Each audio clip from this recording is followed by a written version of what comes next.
see that you're going a certain direction, and these seeds that have been planted are going to be growing.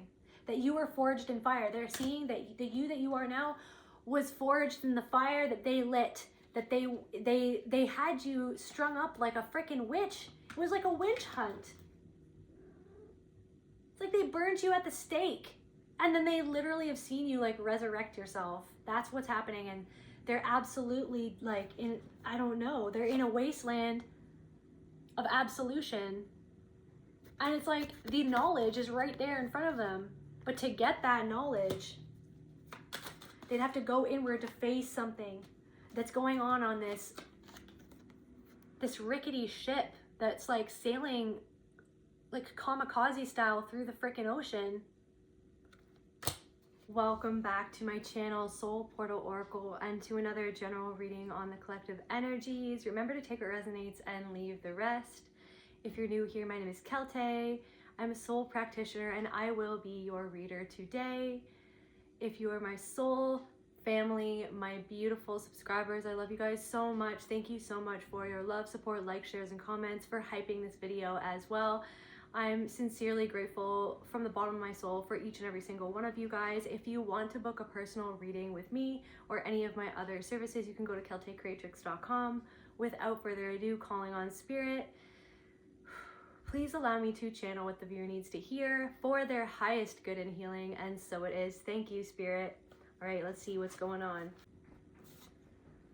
No more sacrificing yourself.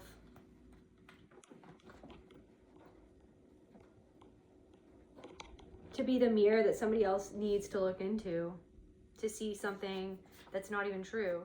Somebody wants revenge. What you're afraid of right now is an illusion. Keep on going. Maybe you're afraid of someone taking revenge on you, but that's actually maybe more so a fear in your own mind than someone actually taking the steps to take revenge. Or maybe you feel like someone is trying to plot revenge, but I feel like they're digging themselves a hole for themselves to fall into. Truth seer. Okay, so someone thinks that you hurt them and they feel targeted by you and they want revenge. All right, so someone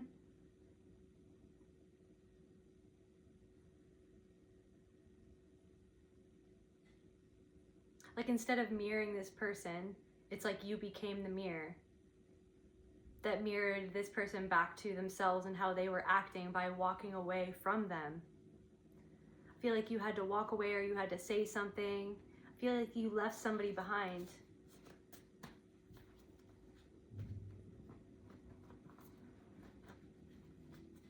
This could be somebody's sister. Somebody's sister wants revenge, or a sibling wants revenge. Somebody could have made you cry. They could have said something that really made you cry. They could have done something that really made you burst into tears, or you were overcome by sadness for a long time. Childhood wounds with your sister. So somebody's sister, it's like, or why do I feel like somebody's sibling or somebody's sister, somebody's brother? It's almost like they've always wanted to seize any opportunity to get revenge for something that you didn't even do, but maybe they were convinced that you did something, or that something was your fault, or the reason why they were treated a certain way was your fault. Like, they were convinced on purpose, like they were triangulated on purpose. They were turned against you on purpose, like they were turned against themselves on purpose, like they were under control of someone else. But now I'm getting like someone was completely out of control, but it was like they were out of control because they were completely being controlled by someone who didn't have their best interests at heart. They taught you how to walk away by refusing to walk beside you. So this person, keep going. No matter what this person is doing, just keep on doing you. Keep on focusing on you. Someone wants you to focus on them instead of focusing on yourself. And I feel like someone is really getting upset because you're not focusing on them. They can feel that you've pulled your focus away. They can feel like that you've left them in the past. They can feel like this old version of you isn't alive anymore. Like you let an old version of yourself die, and that version of you is never coming back. Someone can feel that. Right? This person taught you how to walk away. It wasn't like you just all of a sudden just walked away one day for no reason. It's like this person did something or didn't do something over and over again. And whatever it is that they did or didn't do, it hurts you every single time. And you were just supposed to keep on going back, or keep on forgiving them, or keep on putting up with it. So it's almost like the death of 1,000 cuts, death by 1,000 cuts. Like, you never felt easy around this person. You never felt easy around this person. Whispering words. They could be talking to somebody else. There could be people talking about you. The power to free somebody. So Angel, Yazel, the power to free somebody from enemies. So you're being freed. So yeah, that's what, so Spirit wants you to know that what you're afraid of, what you can be picking up on, what you might be picking up on, or maybe what you picked up on in the past, like somebody wanting to plot revenge, or somebody kind of like trying to figure out how to get back at you, right? For not taking their shit anymore. It's like this angel wants you to know that it's like this, their Spirit is helping free you from this enemy, from the worry of this enemy. Free another person from a situation where they are being bullied or oppressed. No more sacrificing yourself. It's like this person bullied you. This was like constant bullying in your childhood, constant bullying in your young adulthood, constant bullying in your adulthood. Like every time you're around this person, you know that they're going to say something. You know that they're going to chirp you. You know that they're going to take any opportunity to put you down, to make fun of you. And then it's like laugh about it and then say that you're not a good sport because you're just sick of it. Like you're just sick of it. Like somebody just like used you as their punching bag. So Angel Yazel also helps improve psychic abilities and to get writers published or writings published. Maybe like something that you're writing is going to be published one day. You can call upon Angel Yazel to help you get what you're writing published, or maybe someone's being guided right now to consider publishing a book or publishing a work or getting something that you're creating published. Okay, so Angel Lahachia, the power to halt anger, reduce someone's anger or your own temper, reduce angry energy. The power to inspire faithfulness. If your partner loves you, they will remember their true feelings.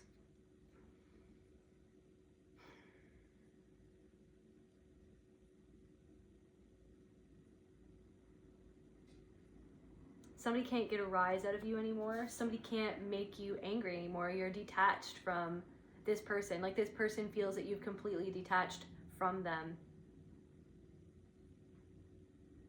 Yeah, somebody wants, like somebody's all of a sudden inspired to try to get revenge on you, to get your attention so that you react to something that they're doing.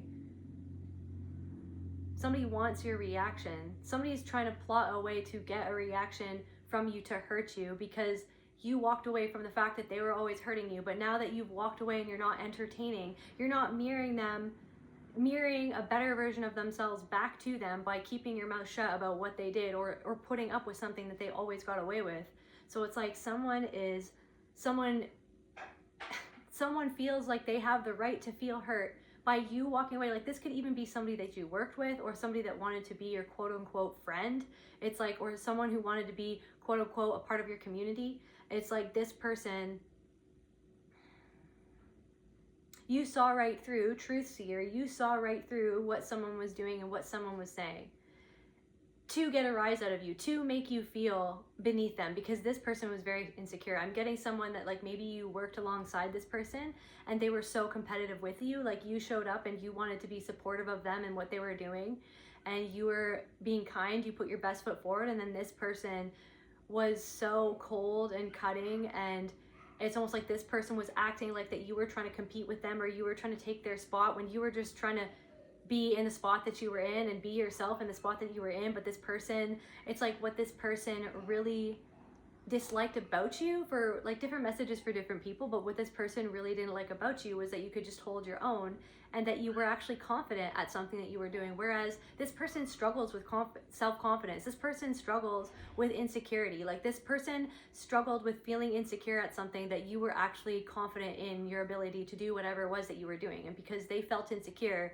they like projected the fact that they were competitive towards you onto you, and were acting like that you were trying to get up all in their grill and be competitive with them, when you were like just literally trying to be yourself and support them. You know what I mean? And you wanted everyone to win in a situation, but this person felt like that you were trying to encroach all up in their business or something like that, or like take their spot, or like trying to take something away from them when you were like just literally trying to take what was yours, like what was there right in front of you, like what you were like literally doing in that moment, what you were offered to be a part of, or like whatever. And then somebody felt like they had to, I'm getting like somebody wanted to ignore you or to make you feel ignored, to make you feel like you weren't all that, but it's because they felt like that they weren't all that, because they felt deep down inside that you were all that, that because you were confident in something, or because you were getting attention for something that you could do. But then this person felt like, like I'm getting like a woman, like I'm getting it, this could be a man, it's a man or a woman, but I'm picking up for somebody like someone with bangs and like a bob cut or something like that, or shorter hair or something like that. I'm getting like a nose piercing. I'm getting like fringe boots, like leather fringe boots for somebody. Strong physical attraction. I don't know. Maybe this person had some feelings about like your physical attraction, like the way that you could attract things into your life, or maybe they compared their body to your body or something like that. Maybe they were even weird about feeling like somebody in their life was physically attracted to you. Maybe actually now I'm picking up on like somebody could have said something to this person that put them on red, or like that put them on red. Somebody put somebody on red, or somebody like said something like this could have been this person's partner or something, or like a friend, or like something that like planted a seed in this person's mind about you by saying something about how you looked to make this person feel insecure in the relationship. Like that, then all of a sudden this person was like, okay, well, why did my partner say something about this person and what they looked like? So it was like somebody's partner is actually controlling them through emotional abuse by planting the seed of doubt in that person's mind to get them to compare themselves to you, to feel beneath you and beneath like the relationship, like beneath themselves, like to get them to feel badly about themselves. Like somebody's in a relationship and somebody used you as the way to make somebody that they're in a relationship with feel insecure about themselves and how they looked. Okay, so then it's like, maybe it's like you didn't know why this person was like 0 to 100. Like I'm getting not on red as in a message, but like someone was at like, you know, like there's like green, yellow, red. Someone was on red. Like someone was angry. Someone was angry. Someone was trying to, then I'm also getting somebody who wanted to, someone who is an opportunist that wanted to be in your life was actually mirroring your qualities back to you. And so you saw like yourself in this person, and at first you felt that you could trust them because they were actually being how they thought that you wanted them to be to you. But then deep underneath the surface, you could see something in this person's eyes. So secretly jealous. Someone was secretly jealous of you, of what you could do, of like how attractive you are, how you look, or something that you're good at, or something that you have that they felt like that they didn't have. Somebody's trying to say, what is whispering? What's whispering words? Clarify whispering words. So we got Ferris Bueller here as well. So Ferris Bueller, right, he's really good at a lot of different things. And then his sister hates him, like hates that he's always getting attention. And at the end of the movie, that Charlie Sheen guy, the handsome Charlie Sheen character at the end of the movie is like, I think he like calls her out and was like, why are you jealous of your brother? Like that's not cool, kind of thing. Somebody could be getting called out, or they were called out, or they feel like that you're calling them out, or they feel like your action of loving yourself and walking away, or choosing yourself, standing up for yourself, drawing a line in the sand, they took that as you calling them out. But what were you supposed to do? Just let them treat you like how they were treating you, like how they thought that they could treat you, manipulate you, talk behind your back. They were talking behind, I'm getting like talking behind your back. But yeah, maybe something about your freedom. So Ferris Bueller, rebellion, charm, joy, friendship. It's like, I feel like you wanted to be friends with this person. And maybe you thought that these people or this person wanted to be friends with you, like wanted to actually create some sort of harmonious relationship, friendship, partnership, or something like that. there's also something about like your rebellious spirit of just like following your soul's impulses, your intuition, not going with the script that the world tries to hand you and tell you that this is how you have to be. If you want to be successful, if you want to be loved, if you want to be turtly enough for the turtle club, you have to do this, that, or the other thing. And I feel like for a lot of my viewers, you guys are kind of just like, I'm me and I'm gonna be me. You know what I mean? And we've all been there of trying to fit in, feeling like this is how, if I'm going to be successful, I'm going to have to do this. But I feel like what a lot of you guys have realized over the years is that you don't actually have to do certain things. Like you don't actually have to. Like it's better to be authentic than to live a way that is out of alignment with you. You know what I mean? You have to live within your own integrity. And I feel like you chose integrity over letting this person live in a la land of feeling like whatever they were doing was fine, or that it's like that their like attitude was conducive to what they said that they wanted to build with you, or what they said they wanted to be, or who they said that they are. It's like they say to other people, they're so performative in how they act, you know what I mean? And then because you didn't perform, because you went against, because like, so you're not performative, you're authentic, and so they're performative, they're inauthentic, and they hate that you are just real. And you were just like that, you called their bluff. You're like, this is not even real. You don't actually really like me. You've been talking to other people behind the scenes. Like I feel it, like I see it, like I see the way that you interact with me. I see your secret jealousy. You think that you've hidden it away, but it's completely obvious for all to see.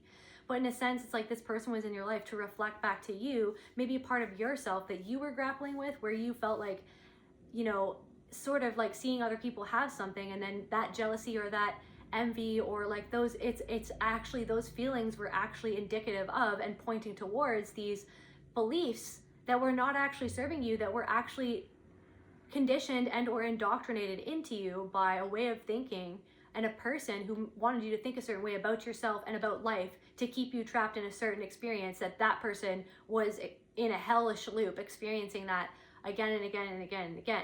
So then it's like this person was a reflection back to you of a part of yourself that you were healing. And it's like, then once you finally learned the lesson and figured out like, what was this person reflecting back to me about who I don't want to be? Like I'm uncomfortable with how this person was secretly jealous of me and the way they were treating me. Not because you treated people like that, but because you kind of treated yourself like that. Like you harbored something inside of yourself, this secret feeling of like, I'm not good enough. And like sometimes maybe you still have these inner demons come up every once in a while. You're like, oh hey, but you invite them for tea, you listen to what's going on, then you kind of have a conversation with them, and you're like, hey dude, listen, like I understand that this is like a really old fear or belief right now, but we're gonna push past it. Okay, like I hear you and I see you, here's some tea, have some cookies, but I'm not gonna let you like inhabit my house forever. Like I'm going to show you the door, and I'm going to understand that like we're a little bit afraid right now. Like maybe we're like a little bit like scared to move forward here, and there's like this old belief that's been on loop, that's been on autopilot, that like I was forced to live in this belief as if it was true.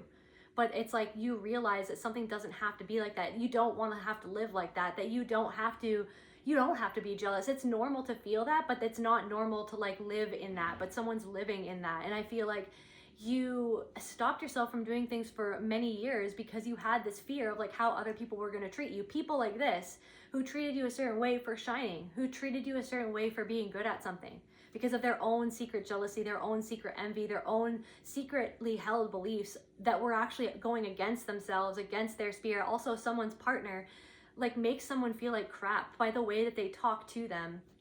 And I feel like this person doesn't take accountability. Like they kind of brush their partner off. Like it would be one thing if somebody said something every once in a while that hurt their partner's feelings. Like no one's perfect, right? So we all do that from time to time because we're only human. But it's like what I'm picking up on is that there's someone in a relationship with somebody, and this person, like the way that they like, it would be one thing if like it was every once in a while and they didn't mean to say it, and then they go, I'm sorry that I hurt you by what I said.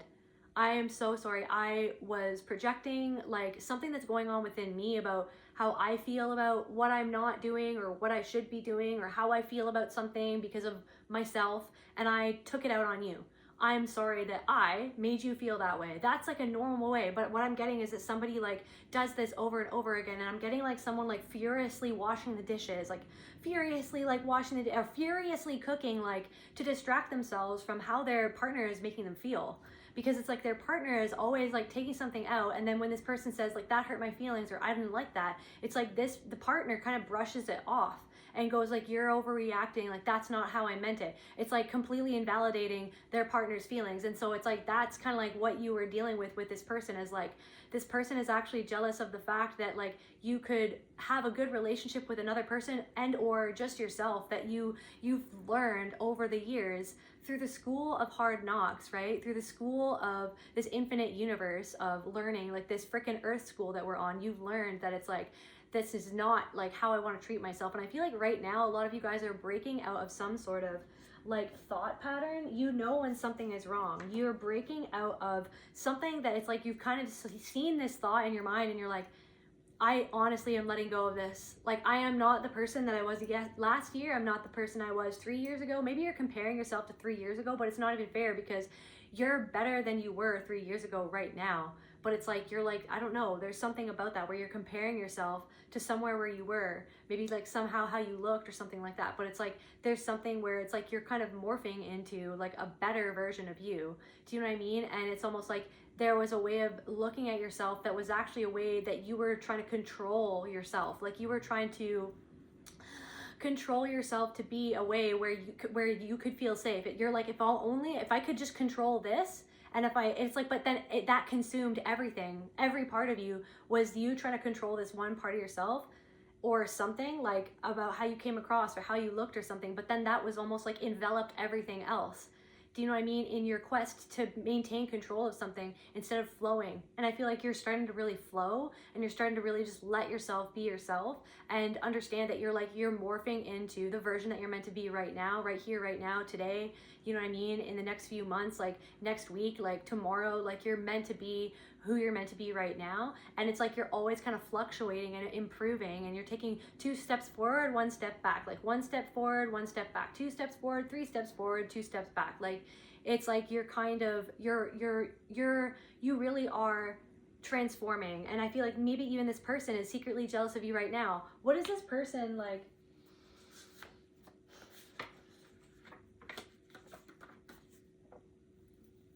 Let's see. What is this person feeling? Clarify secretly jealous. Disappointment. They feel disappointed in themselves. Envy. Also, like, I feel like I feel like they know that you've left feeling that feeling of envy or lack behind. There's something about your self-esteem and where your self-esteem is at now.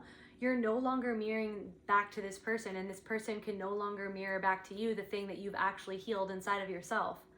Where it's almost like this person, instead of looking inward at the feeling of low self-esteem and insecurity, at something about themselves that they could either accept or move through, of like who made them feel that way, or improve something about themselves. It's like they were always looking outside to try to control that feeling inside of how they were made to feel, that belief inside. They're looking to like compare themselves to you to maintain a false sense of security and control over something that they don't have control over. They don't have control over you. You know what I mean? They don't have control over something inside of themselves, but it's like they wanted to have control over you. They wanted somebody's like, keep your friends close and your enemies closer. It's like, I don't even believe in that, but it's like, that's what this person was kind of like operating within that paradigm without even really knowing it. Or maybe did they know it? I don't even think they know that. Like, they don't see that about themselves, but I feel like you could see that about this person. I feel like rejection, whispering words and then clarified by rejection. So they want other people to reject you, saying something to make other people reject you, or saying something because they feel rejected by you. But the thing is that they said things to you and to other people to make you feel rejected. That was how they maintained control over what was out of control inside of themselves, of what they were feeling when they were around you, because of how they compared themselves to you, because of their own insecurity. They said things to make other people disapprove of what you were doing and who you were, because they were actually deeply afraid that people disapproved of like what they could do or who they were. And deep down inside, I feel like they disapprove of a part of themselves. And I feel like people, because of whatever they said, people are now disapproving of this person because of what they said.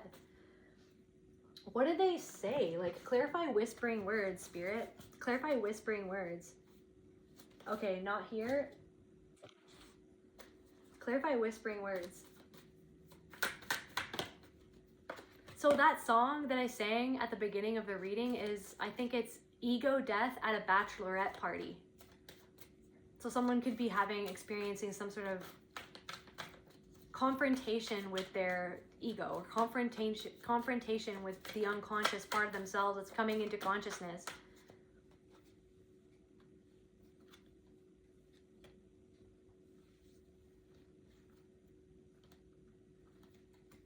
They could have been spreading some sort of piece of information about you that you didn't want anybody to talk about, or whispering words about some sort of piece of information about you, and or whispering with other people, or whispering amongst themselves about where you've gotten your knowledge from, or the knowledge that you speak on, or the knowledge that the wisdom that you have embodied inside of your being. Like, you are embodying some sort of wisdom.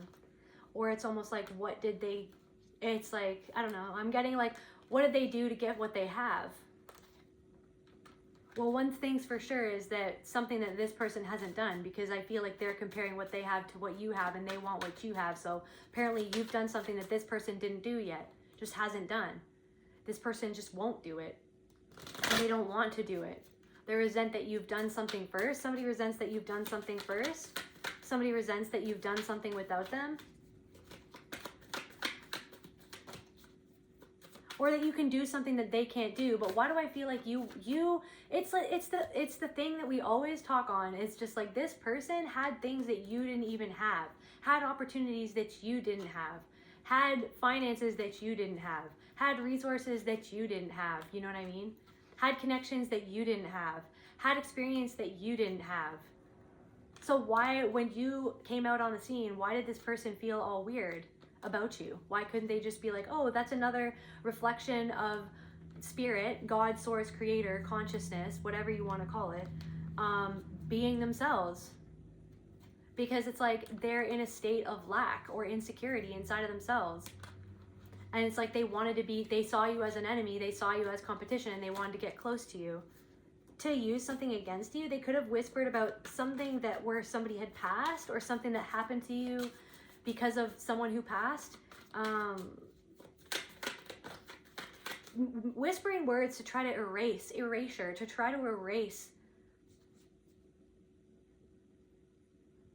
something that you'd already drawn or put out there. You drew something, they tried to erase something that you were drawing, that you were creating,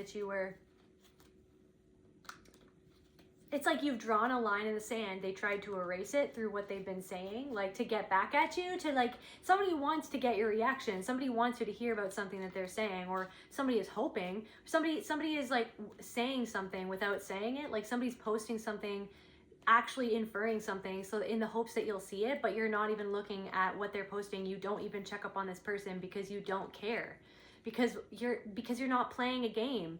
You're not playing this tit for tat, back and forth thing where it's like you're checking up on them. It's like, why would you even do that? Because this person's not in your life anymore.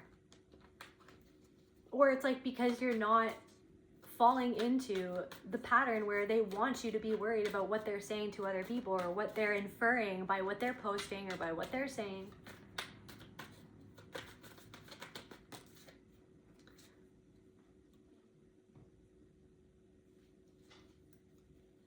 They feel like they're whispering words because they feel out of control with something that you're doing or posting on social media.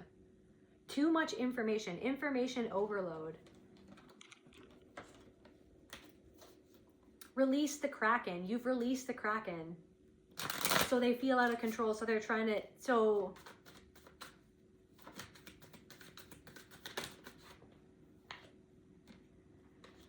you did something by yourself, independently, alone. And that really gets their goat, doesn't it? It really gets their goat that you're doing something without their approval, because you passionately love something or love someone. You're learning how to passionately love yourself. You're blooming. So you're blooming on your own without their approval. You don't need their approval. They wanted you. They said little things to you to make you feel like that there was this pecking order, like that there was this like non-existent hierarchy that they wanted to make it exist in your mind through how they treated you, because it exists in their mind, through how other people treated them, through the circles that they move in. You're not even moving in the same circle as this person anymore. You're not moving in the same circle as this person anymore. And you're not spying on them. You're not checking up on them. You just don't care.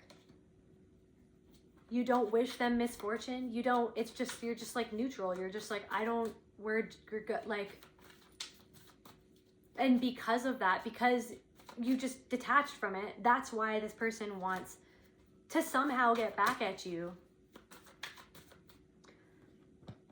Because they want you to feel how they're really scared that they feel deep down inside.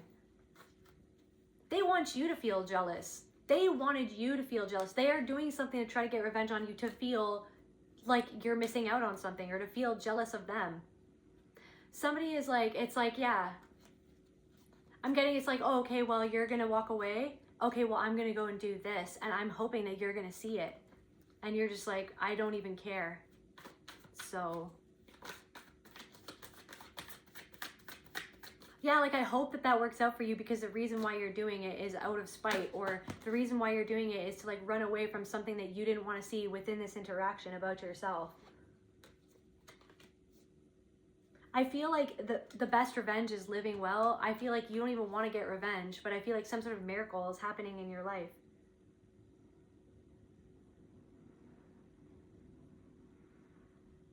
I feel like you were camouflaged for a long time, and now all of a sudden you were camouflaged, and now someone is seeing you for what you really were the whole time.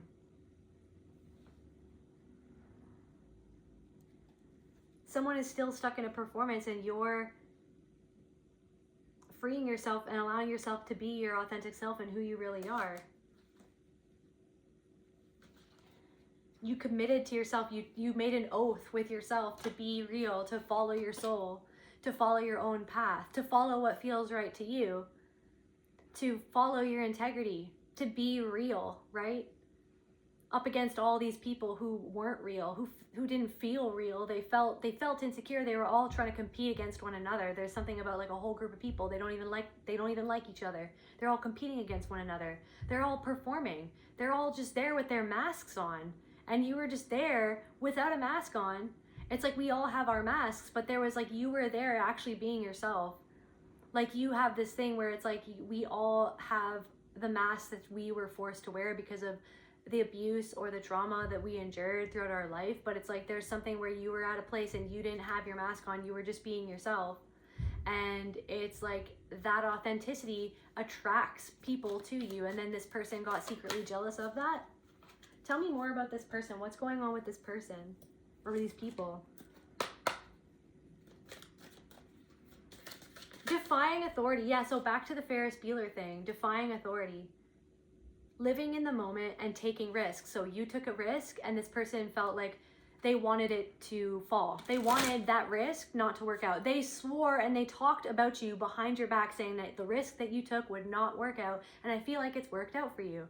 For somebody, whatever risk that you took or whatever risk that you're taking, it's going to work out because you are spirit itself. And if you believe in yourself and you show the universe that you believe in yourself by taking that risk to be like, okay, catch me if I fall. Universe, catch me if I fall. I am choosing to believe in spirit showing up for me. If I show up for myself and show myself that I believe in myself by putting myself out there or taking that risk that everybody else and their mother says that I shouldn't do, says that I shouldn't do that, it will never work out.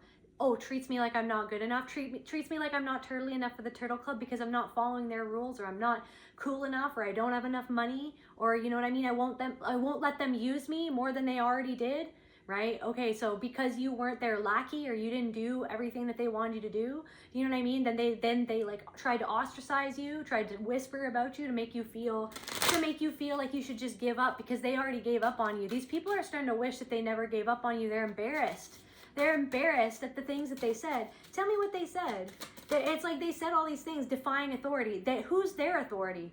They think that this arbitrary like thing or performance that they need to uphold to get the approval of this inner, like this authority that doesn't have to exist, because they exist within that hierarchy. Because they want people, it's like, oh my God, if I do this, if I step one toe out of line, if I speak up against the man, if I speak up against something that I don't align with, if I speak up against something that I can see, truth seer, that I can see that that's not the truth, that that's a lie, that's like a systemic lie, like that's literally like force feeding us a lie and asking us to say that it's the truth, to shut our mouths, to not talk about it, right? And then it's just like, so then these people, like, they were afraid of that, but to see you that you weren't afraid, they whispered about you behind your back, oh, well, that person's a little unhinged, that person's not safe to be around because they're not towing the line that we tow, right? But they were secretly resentful and envious that you felt like that you could stand up for yourself and not toe the line that everybody else and their mother said that you had to toe,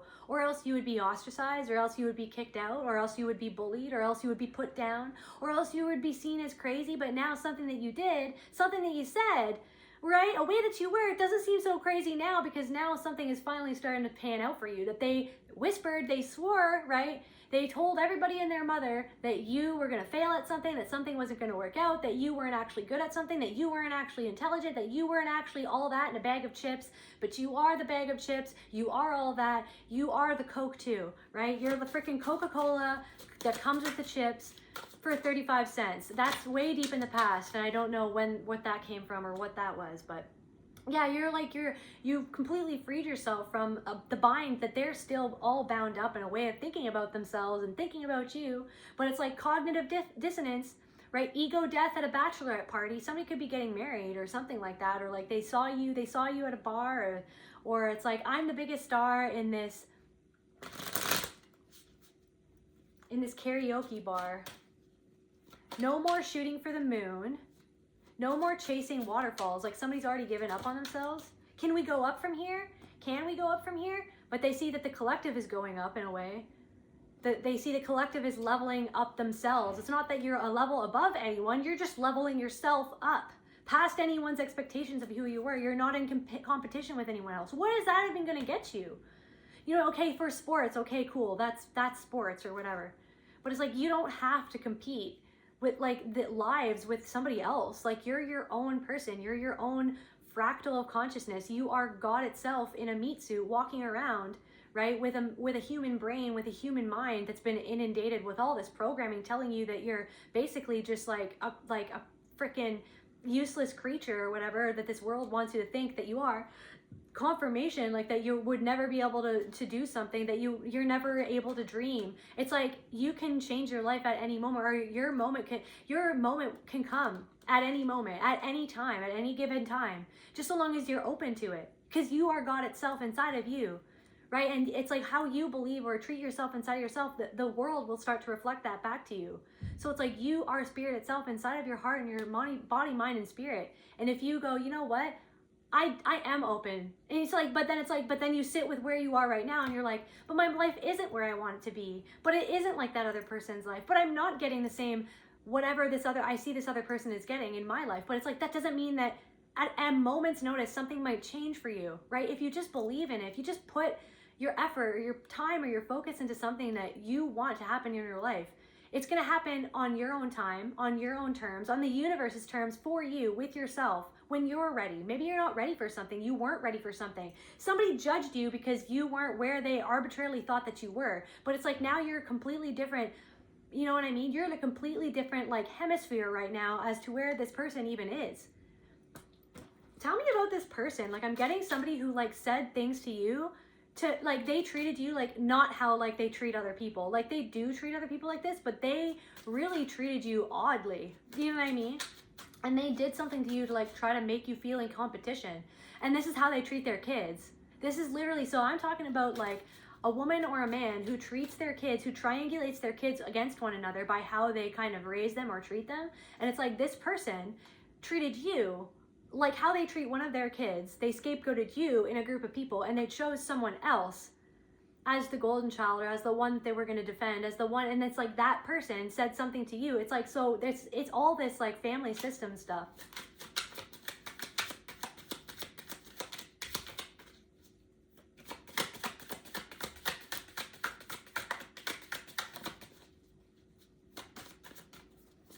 There's something about Christ consciousness and connecting with that, you know what I mean? That Christ consciousness inside of yourself. And it's not about religion, you know what I mean? It's not about a religion. It's like, I don't ascribe to any religion. I feel like a lot of the times religion has been used to control people, and that everyone is spirit. Everyone is consciousness. Everyone and everything is spirit, is God's source creator. And when I talk about narcissistic dynamics, I am not here to label anyone. I'm here to see the patterns, see and speak on the patterns of trauma, which is narcissism, which is like, it is created by trauma. Narcissism, the narcissistic dynamics, is power, fear, pain, and control, right? And how it bleeds into, and how it like influences cults to form, to gain control over people, to make them feel disempowered, to create that hierarchy. I also feel called to say, it's like, I've had my experiences with Jesus or Yeshua. Like, I've had my experiences connecting with that archetypal energy. So I connect with that archetypal energy. I connect with many different archetypal energies, but that doesn't mean that I believe in or am Christian or anything like that. So I don't know, I feel called to say that as well. It's like you were sitting on something, or you had something, or you had some sort of wisdom or knowledge. You have a clarity about you that somebody didn't want to see how clear you actually were in something, or that you were right on the money about something, or that you were actually like thinking clearly about something, or that you could see something, that you could spot it, that you were calculating something the whole time in terms of like watching what was going down, critically thinking about what was happening, and then moving forward from there. And then from then on, you decided how you were going to create something in your life. And someone feels like they're nursing their wounds right there. They feel like they're nursing their ego. They feel like they feel very much so, somebody feels very much so out of the loop, or very much so broken down, like their ego is bruised. Somebody's ego is very much so bruised. Tell me more about this person.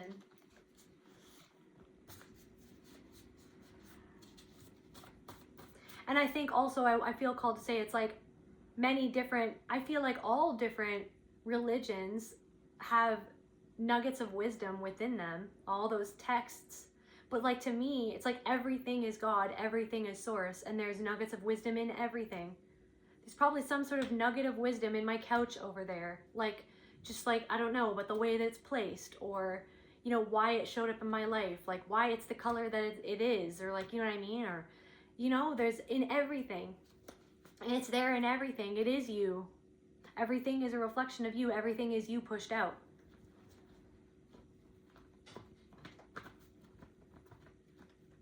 Everyone is spirit itself.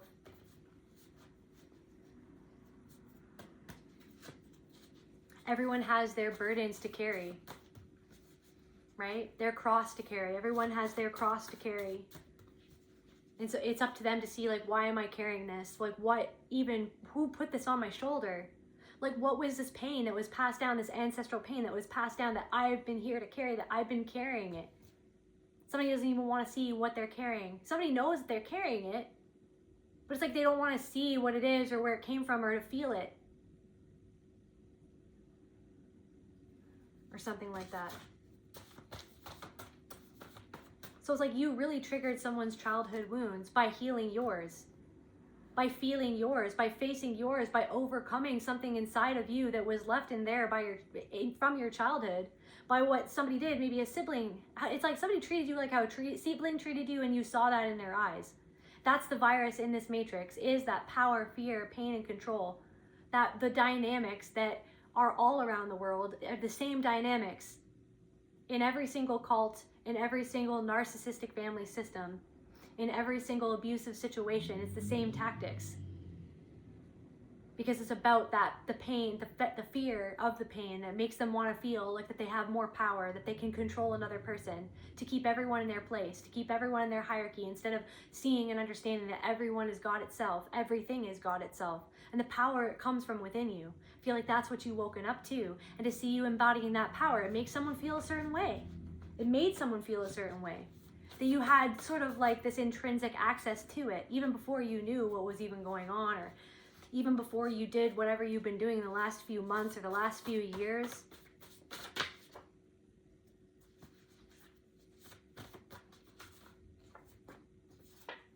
Somebody wants to say something to break the ice.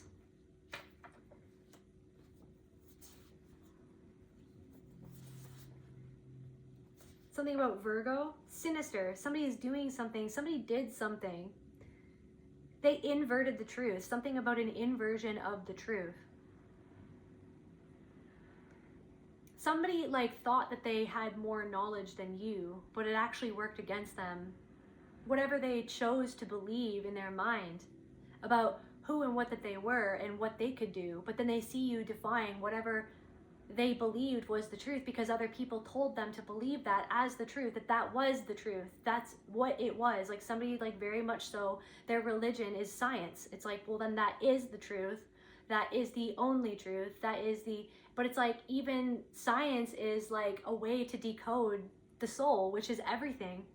You know what I mean? A way to look into different aspects of God anyways, but then it's almost like somebody is like treats that as like a religion where that's like the only truth, but then it's like there's something where it's like you've gone against something that they held as the truth or that they believed, but you knew that something was wrong about what this person was telling you to do, or what this person was telling you to believe, or how this person was telling you that you had to act. Tell me more about these people. Somebody wants to try to figure out something to say to break the ice, because they know that something is over. They know that something is done. Somebody can feel that something is done and over. Harbinger. They're handler. Do not react. So someone wants to say something to break the ice to get a reaction from you. Or they're going to say something to try to like put their foot in the door. So somebody wants to come in and say something to put their foot in the door because they actually want a reaction from you. All they want is to know that they still have the ability to get a reaction from you, whether that's a good reaction or a bad reaction. They're thinking of what they can do, because they miss your essence in reverse. They miss feeling like they have access to your energy, free access to your energy. They miss that they could get a reaction from you before, and they felt like, see, this person falls right into my trap. This person plays right into my hand. I can like play this person like a puppet. I can pull on the strings and make this person feel whatever they wanted to feel. This person was a handler in their life, and they were either somebody who raised you, or was a caregiver, or was in your family system, or was in your family in general, or they were somebody who literally reminded you of someone in your family who was in your life to like treat you the same way, to get the same reaction out of you, that you always reacted that way in the past because that was how you were conditioned to react, because of what you always experienced in your family system of people saying things to make you react, to make you feel small, to make you feel disempowered, so that they could be the one that walked away with your essence, with your power, with your energy, feeling better about themselves, to make you feel small because they felt small around your energy, which is very large, which is very beautiful, which is very luminous. I don't know how many lives you've lived. You've lived very many lives.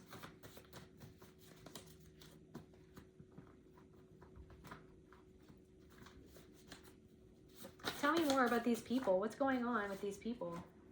Despair. Wow. So someone is in despair because of your jubilation, your joy, because they see that you were elated about something in your life, or that you're excited about something. I don't know, there's somebody that you bumped into lately, and it's like immediately they just like walked away with you. They didn't even want to deal with you because they felt your energy of just like peace and calm and happiness. That had nothing to do with them, but it just so it's like you, and then in that moment you were like, what was that? But then you were like, I don't even care. Like, you know what I mean? But for a moment you were like, what was that? Like, why is that person reacting like that? But then it's almost like spirit tells you, and you pick up intuitively, it's like, because that person is going through something. They're in despair right now. And just to see someone in that energy that you've cultivated for yourself, it just like really rubs them the wrong way.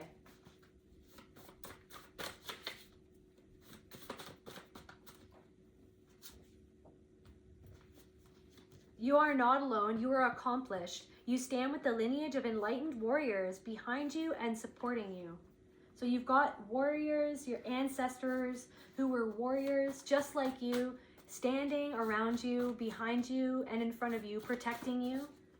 As you continue to be the warrior that you are, somebody is behaving very ignorantly. So it's like they're going to say something ignorant to try to make you react, but Spirit's like, no, just go inwards and be like, okay, yeah, this person said that because they want me to feel this way. How does this person want the collective to feel? Triggered. You can see that someone is triggered by your energy in their eyes. So how does this person is going to do something or say something ignorant to get you triggered? Because it's like, what do they want the collective to feel?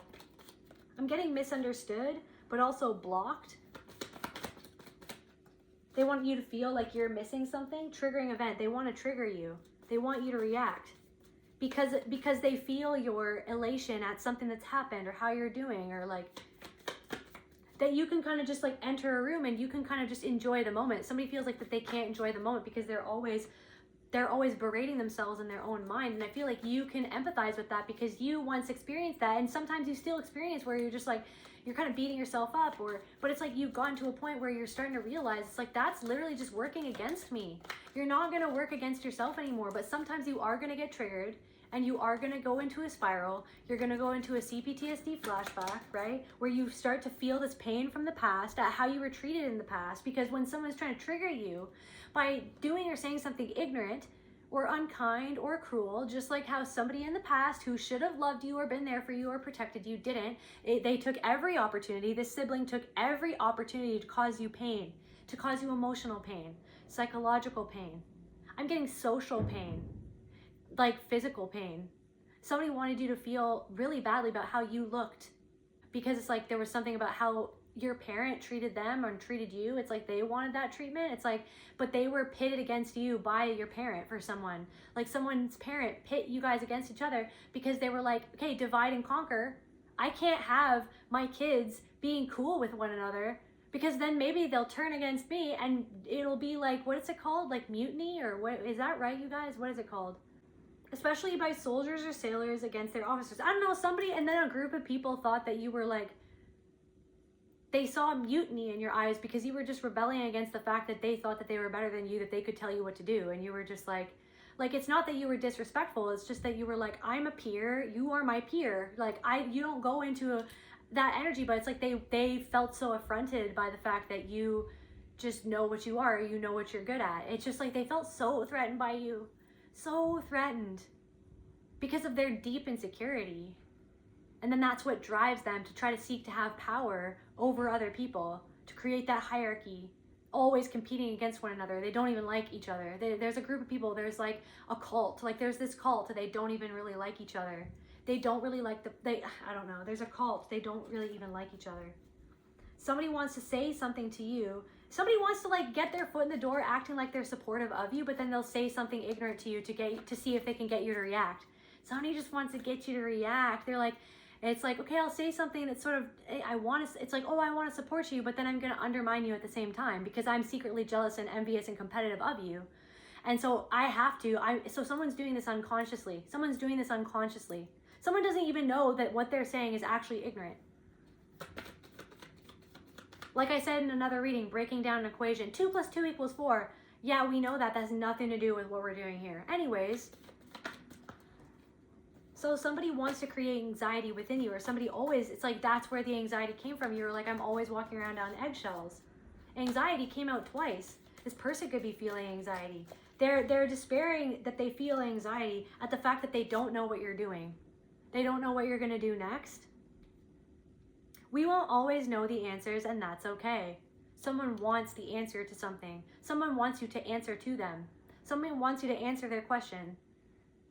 Someone's going to come and say something ignorant and then expect you to answer their question that they have no business asking you, is what I'm getting for somebody. Some arrogant individual. This person was extremely arrogant towards you. And like I'm saying, there's somebody who's very arrogant and ignorant and I'm getting like divisive and confrontational with their partner.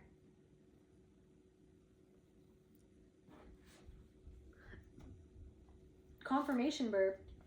Anything else, Spirit? Tell me more about these people or this cult. Let's tune into this cult. What's going on with this like cult? Let's tune with, yeah, downgrade. Something is like, something didn't go the way that they wanted it to go. It's not going well for this cult. Like, somebody could like, they could have been in a specific building, or like they could have gathered in a specific place, and then it's like they have to gather somewhere else now, or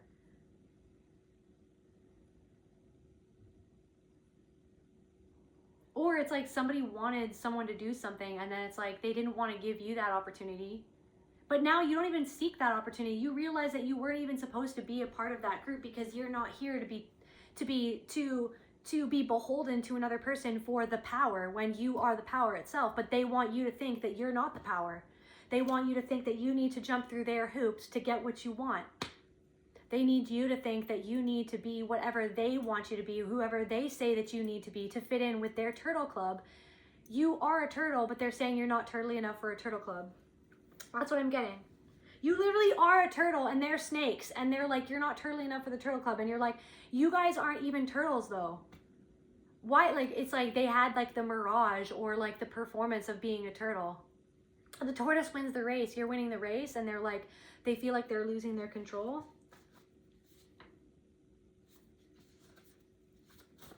Tell me about this cult. Tell me about this cult. There's somebody in this cult that like you could see in their eyes that they were so triggered by you right off the bat, and you were nothing but kind to them, and they were nothing but rude and dismissive towards you because they were shit testing you to see if you were, oh my God, I need them to like me. And then it did the opposite, because you were like, I am not. This is like, I've seen this all before. I'm hearing good morning Baltimore or something. So somebody could live in Baltimore. Something about hairspray. Somebody could use hairspray, or like somebody has like a short haircut and they use like hair balm or hairspray or something to get, like, that could be you or this other person. Somebody has purple hair. Somebody could have a purple stare. So somebody could have violet eyes. You could have violet eyes, or they have violet eyes, or somebody wears contacts. Somebody has Betty Davis eyes. You showed up real. You can't make this up. And they played pretend. Thank you. Thank you, Spirit. Source, Creator, Universe, Consciousness, God. Everything. Thank you. You showed up real. They played pretend. And it super duper triggered them. And they didn't like you from the bat. Right off the bat. They didn't like something that you said. They wanted you to like bow down to them. You showed up real and they played pretend, right? But this triggered a deep childhood wound for you. You showed up real with the connection in your family. You showed up real with your siblings, and they always play pretend. So many times your abusive sibling would act like everything was fine, or they loved you, or like every once in a while you would be like, oh, you would get like reeled in by this false sense of like hope of like, oh my God, like maybe we're starting to be friends now. Maybe they do love me. Like they said that they love me. And then the next moment you heard it coming, you smelt it coming, you felt it coming. They just like took their shit on you and treated you like crap, right? They ripped your heart out. Okay, enemy, this enemy that you showed up real and they played pretend, and then they cast you as an enemy right off the bat. When you didn't want to be enemies with anyone, you want everyone to win. But that in and of itself made this person feel like that they were pretending, because they're masquerading as someone who wants everyone to win, when really, no, they want to win. They want to be above. They want to be better. They want to control you. They want the money. They want, you know what I mean? You know what I mean?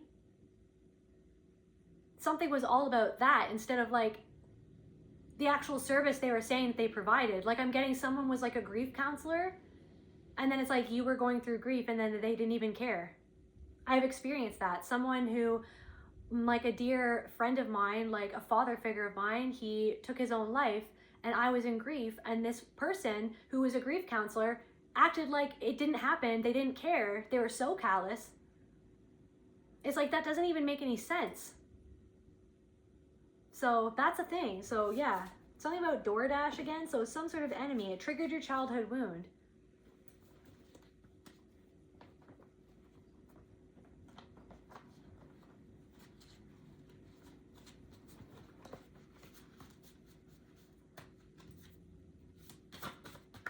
And you knew that something was wrong with this group of people, that something was wrong with what they were doing and what they were saying, or how it was all going down, you were just like, that doesn't even make any sense. But it made you, it triggered, so what did it trigger? It triggered you to feel like it was a you thing. Like the reason why they didn't care was because you weren't worth anything. You weren't of value to this person. You literally just weren't of value to this person because they couldn't control you. And then on another hand, I'm getting that somebody who wanted to manipulate and control you, and you didn't let them. It's like now they're projecting like how they treated you onto you, because they're like, oh, okay, well, I guess the collective doesn't care about me. I guess that I'm no value to the collective. So, but it's like, because you weren't going to let somebody come into your energy and your life and start calling the shots and telling you what to do and how they wanted things to be and how they expected it all to be, when they weren't like they were taking that energy for granted. They were trying to come into your life and acting like were entitled to whatever they wanted and however they wanted, whenever they wanted, not considering like how they were actually treating you. And you saw through it. But then somebody wants to be like, okay, well, like, so I guess I wasn't of value. Like, I guess the collective was just using me because they just walked away. And you're just like, no, you wanted to come into my energy and act like you could tell me and treat me any which way, tell me what to do in the way that would serve you, not in the way that would serve me, not in the way that would be reciprocity. You wanted to come into my life and think that you could start calling the shots. You know what I mean? Because you just thought that I was going to lay down and take it. So how about no? But then it's like, so then this person, you showed up real, and this person played pretend. This person was your enemy from the start. This could have been, it's like, but you never wanted it to be an enemy. You literally were conditioned by a caregiver that denied your reality of the fact that you were being abused by your sibling your whole life. Okay, for somebody, take what resonates and leave the rest. Or for somebody who's watching it, it's like, this is what your friend's story is. This is somebody in your life who's your friend, who like, it's like you always felt like there was something off in their house or something, or like with it's like, but you couldn't always put your finger on it. Or maybe you did, you realized, you saw the truth, maybe even before they saw the truth, but it's like someone's sibling was their enemy their whole life, but then the parent was like, no, that's not happening. You just have to buck up and get out, or buck up or get out, or just like, you know, it's like, that's not really happening. It's like, oh, well, like, that's just sibling rivalry. It's like, no, this was legitimate, like, narcissistic abuse. Like, this was legitimate, like, constant psychological warfare, spiritual warfare, emotional warfare, like physical warfare, like literally like the whole time. And then it's like, it created that thing in you where you were like, you could have even gotten really attached to this sibling and tried to like follow them around and like been like a puppy that they kicked, being like, can you please love me? Because every once in a while they'd be like, I do love you, or like, I'm gonna protect you. But then it's like they fed you to the wolves. What was the childhood wound that this person in this cult, like, or this cult, like what the cult did to you? Like, what did it trigger within the collective? What did it trigger within the collective? A reaction. They wanted you to react because they were reacting to your non-performance. They were reacting to your authenticity because it showed them where they're just performing healing, where they're just performing love, where they're just performing community, where they're just performing friendship, where they're just performing being whatever they said that they're being.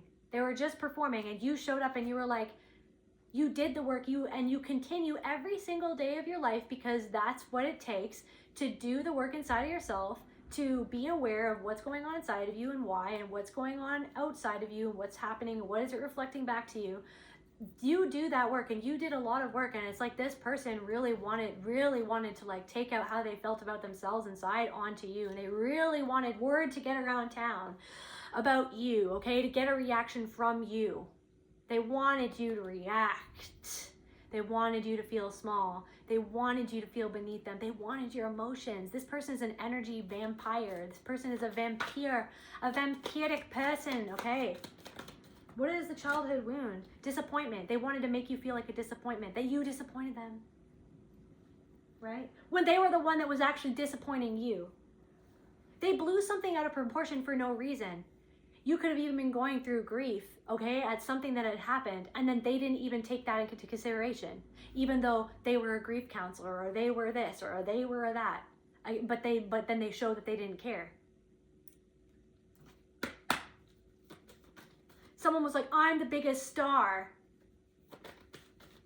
But now they're like, okay, no more shooting for the moon, no more chasing waterfalls. Or they wanted you to not shoot for the moon. They wanted you to not chase your own waterfalls. They didn't want you to chase like your own abundance, like your own flow. They wanted to get you out of your flow. They wanted to block your flow. They wanted to make you feel like you couldn't flow the way you flow. Like there was something wrong with you for just doing it your way, because they wanted you to be beholden to them to tell you how to do it their way, to pay them to do it their way, instead of just to like figure out what your way was, what works for you, what do you need for yourself. What was this childhood wound that was triggered?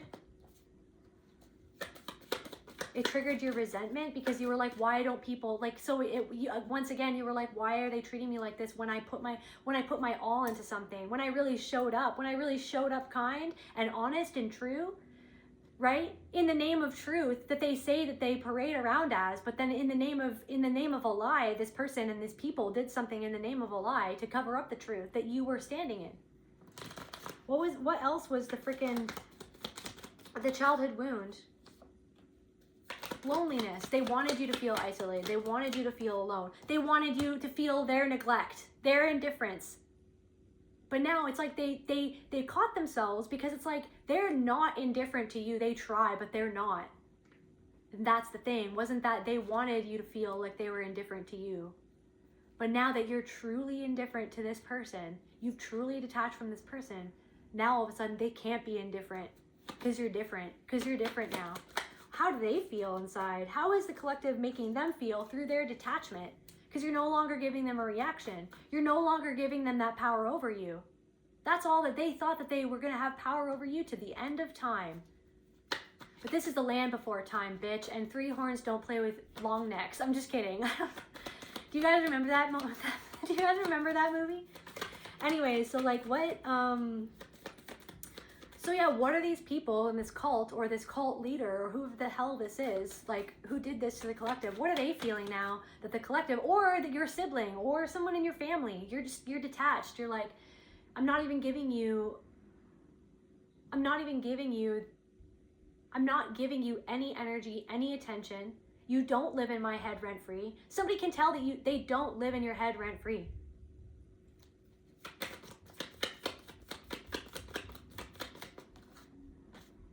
They're reacting. So what is this reaction?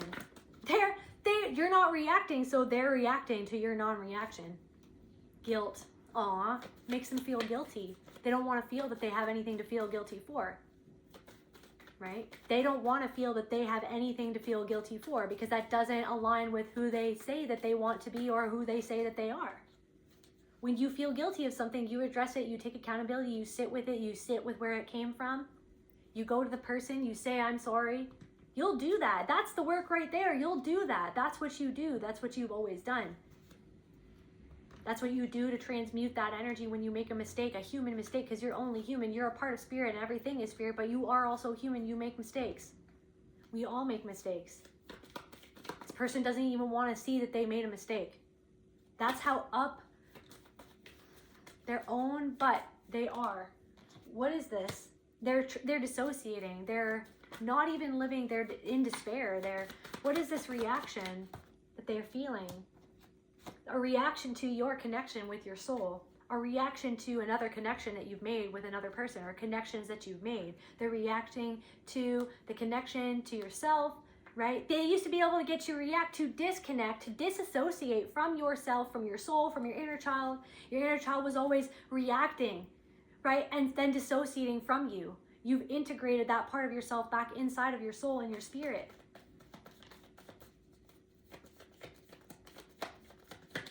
Rage turned outwards, okay? Depression in reverse. Rage turned outwards. They're angry. It's like they're angry at you or something. They're reacting angrily at something that you're doing because it's showing them where they actually feel guilty about something inside of themselves. What is this? They're reacting to your change, how you've changed. How you've changed. They're reacting to the fact that you're not judging yourself anymore. You've freed yourself from a judgment they haven't freed themselves from. Reflection. They're reacting to what you're reflecting back to them about themselves, because they're like, why did this person do that? Or like, and it's just like, because of your disrespect I'm not going to stay around here and play pretend like how you play, so that you can play pretend to yourself, so that you don't have to feel guilty for the way that you treated me and made another human being, a reflection of yourself and your soul, feel because of how you feel inside. Anything else, Spirit? Somebody could be having an anxiety attack. I'm the biggest star at this fucking karaoke bar. No more shoots, no more headed to the moon. No more chasing waterfalls. Can we go up from here? Can we go up from here? Someone's trying, like, how do I go up from here? Somebody's got to descend and go down into something to go up. Victim? Somebody's like, I was the victim of this. It's like, but they victimized you, though. And then when you just didn't let them do that anymore, you detached and you walked away. Or you're not responding in the same way, you're not reacting. Now they feel like, they're trying to convince themselves that they're the victim.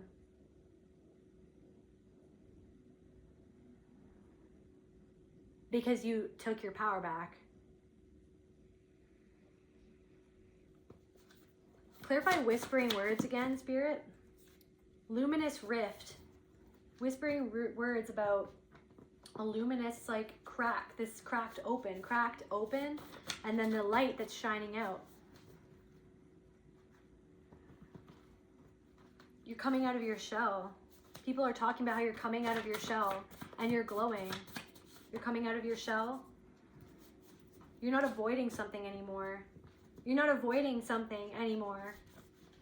You're not avoiding something for somebody else's benefit. You're actually, like, confronting the problem inside of yourself. And it's confronting them with their own problem inside of themselves. You're not afraid of confrontation. Somebody just expects to create the confrontation and for you not to stand up for yourself. But because you're, like, not afraid to just be like, no, then they're like, oh. And it's just like, well, why did you think that you could come in and treat the collective any which way and say whatever you wanted to say to make them feel small because of how you feel inside yourself? And then that person's not allowed to just be like, no, or just, like, question you on that, or just, like, challenge you on that. Because it makes you feel a certain way for your foot in your mouth is what I'm getting. Because it makes somebody feel like they're imposter syndrome. But somebody wants to come in and say that you're trying to be the imposter for not taking what they were doing when they were actually performing and you were showing up real. You're showing up real. It makes somebody feel like they're not real. Malicious. Somebody's malicious intent. So it's like somebody comes, you feel their malicious intent, and then when you don't bite, you don't buy into it, you stand your ground. Okay, then somebody wants to, like, turn around and be like, oh, well, this or that. It's like, but you were the one that came into this energy with a malicious intent.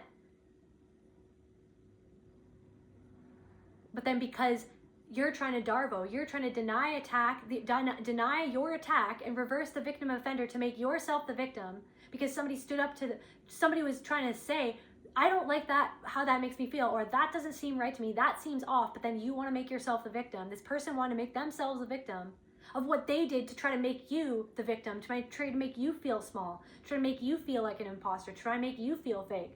Because then you show up and you're not fake and you're actually willing to go there with somebody. Then somebody's like, okay, well, then they're the victim. No, it's like they got themselves in their own trap. They fell into their own trap and they're trying to blame that on you for their own malicious intent, like what the intention of why they said what they said and why they came towards you. So give your anger to spirit and like, right, forgive inside of yourself whatever this person may or may not be reflecting back to you about yourself or your past or your own errors, your own misgivings or your own humanity, right? And just let them be where they're at. You don't have to react, right? Because the sky is clearing and you didn't want to see the truth, but now the sky is clearing. You didn't want to see the truth about something or someone, or they didn't want to see, they didn't want to see the truth because of their own insecurity. They didn't want you to know how insecure that they were. They didn't want anybody to know. They didn't want anybody to know, but then because you were real, it made them feel insecure, and then they blamed you for their own insecurity, and that's why they did whatever malicious shit that they tried to do.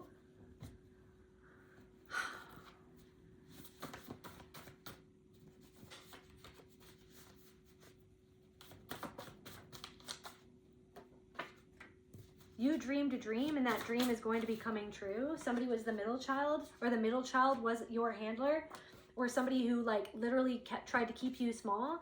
Your life is a projection of the energy that you put out.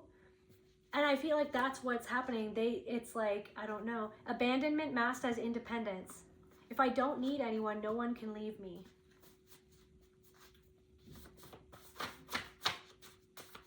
Maybe somebody wants to make, like, pass it off as that you abandoned them when they were the one that abandoned you your whole life through the way that they conditioned you and they treated you, and they, like, somebody literally abandoned you over and over again by the way that they abused you. They abandoned your heart over and over and over again.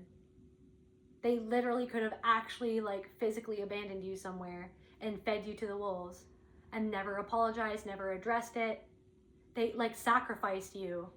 They sacrificed you because, like, deep down inside, they didn't actually care about something because they wanted you to hurt, because they were hurting, because they were conditioned to blame you for something that they were hurt about, when it was actually somebody who was in control of all of you.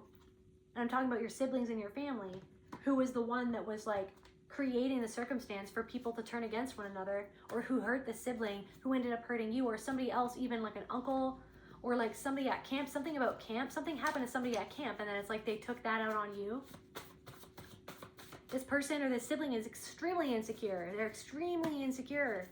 They may try to make you feel insecure because they felt insecure because somebody else was making them feel insecure. They made you try to make you feel insecure about your eyes, tried to make you feel insecure about your skin, tried to make you feel insecure about your hair, about the way your face is shaped, the way your body is shaped, the way that you are, the way that you talk. Somebody had a lisp. Abandonment masked as independence. So someone was like, you were doing something independently on your own to stand up for yourself, and someone was like, they abandoned me. It's like this person was the one who always cyclically, continuously abandoned you your whole life. Or these people abandoned you, and somebody abandoned you, fed you to the wolves. This is a person in this cult, or somebody, a so-called confirmation friend. They abandoned you at your time of need, and then now they want to say that you walked away and that was wrong. You're wrong for doing that. It's like, no, they are so ashamed of how they treated you. There's a woman. How does this woman feel? There is a woman. This woman could wear, like, I'm getting like a maxi dress, or they could wear like lots of skirts or lots of dresses, or maybe you do. They feel guilt. This woman feels so much guilt for how she treated you. She chose other people over you. She sacrificed you. She scapegoated you. There's a woman in a group of people who scapegoated you. There could have been, like, actually, this could have been like a freaking continuous pattern of like several women throughout your life, several friends who happen to be women, or if it's a man, then it's a man, or just several people in general. It's like you were always scapegoated because of the way that you were scapegoated when you were a kid. She is reacting. She is feeling. She is reacting. This person is reacting. Someone is reacting to you, and they feel guilty because of what you're reflecting back to them about how they treated you, about how you walked away, because you saw the way that what they did, but they were just expecting that you were going to chase after them. They were expecting that you were going to be disappointed and then try to, like, rectify it, or that they thought that you were just going to, like, fight for their approval, right? And then feel like, oh my God, I don't want to be a disappointment to this person, so I guess I have to, like, jump through fire hoops to, like, prove to them that I am worthy, when they treated you as less than worthy because they feel less than worthy, because they feel insecure. They compared their body to your body. They compared their talents to your talents. They compared their business to your business. This is like sisterhood, right? But it wasn't. It was in the guise of sisterhood. This was like bullying in the guise of sisterhood, and it wasn't. And it was just the same shit over and over again that you already experienced, and then you had to re-experience so that you could heal this insecurity inside of yourself that was created by people in your childhood or in your past who created that insecurity within you, right? So then that was just like the format for your experience of, like, I guess this is my internal belief of, like, how women are to each other always, but that's not always, and not all women are like that. Not all women are bad or catty or manipulative. Not all men are abusive, right? Not all people are that way, right? Some people are that way, but not all people are that way. You're not that way. You had your own things that you did, your own fleas that you had because you lay down with dogs, you wake up with fleas. You had your own things inside of you that you had to deal with, work on, heal inside of yourself. But it's like there's something of knowing, it's like you are someone who always has believed in love and put your foot forward for love. Like deep down in your soul, you know that you deserve something because you can give that to somebody else. And if you can give that to somebody else and be like how you want to be treated to somebody else, then that means that there is somebody else out there who wants to do that for you and who will be that true, clear mirror for your love that you are able to give to other people. But somebody can't give that love. Somebody can't give that appreciation. They can't give that to themselves. They're insecure. They don't validate themselves.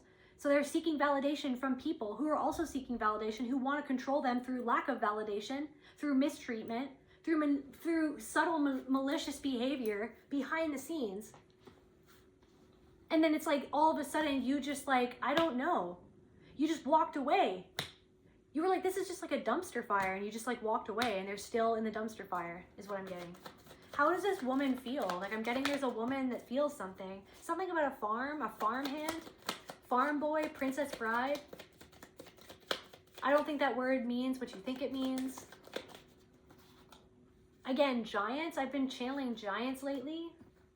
Sometimes I like see giants. Like I feel giants around me. I feel like I see the image in my soul of like giants around me or doing certain things. And I've been feeling that. Something about a giant. Maybe giants are connecting to you. Something about your inner child, or something about a giant. Like when you were young, there was somebody who was like a giant. There was somebody who was like a giant. And it's like you kind of like felt anxious around this person, or this person created a lot of anxiety for you. Tell me what's coming for this like cult. Literally the 10 of Swords. Something is happening fast. There's something that's ending for this group of people because of what they're not actually giving to other people. Somebody's been trying to make a decision for a long time. It's like other people are like, people are kind of like having misgivings about a group of people now. People are like, I don't feel right about this. People are like, I sense something that is underneath the surface. Like I sense a pretender. I sense a pretender. Now I'm getting that show Traitors. Somebody's like, I sense a traitor. That person's a traitor. Something or someone could be going through some sort of ending connected to this cult, okay? Connected to this group of people who seek to have power and control over, to disempower people. There's somebody who's going through some sort of ending. Somebody could be leaving that group of people because now they finally see that they were pretending. Somebody's soul is getting sucked out of their body somehow. Somebody's light in their eyes is like going dim. Somebody doesn't even feel like themselves anymore because ever since they were around certain people. Something is not working out, or somebody can't get their work done. Somebody wanted to end your work opportunities or make you feel like you couldn't get something done, or you couldn't do it, or it wouldn't work for you, or to stop your workflow. Somebody wanted to stop your workflow. Now their workflow is being stopped. I'm getting something skulking in the background. Someone is super on edge, okay? Someone is always on edge. Someone always feels like they're beating back this like immature like stuff. Like someone feels like, why is this person so immature? What is even going on here? Somebody's like, are we in elementary school? Or someone is like caught in elementary school. Like someone is reliving elementary school over and over again, and someone's light in their eyes has gone dark or something like that. Someone feels like, yeah, I'm sailing in a different direction, or like someone, or mutiny is happening. Mutiny, so like that people could be overthrowing. Someone is like, this is wrong, like something.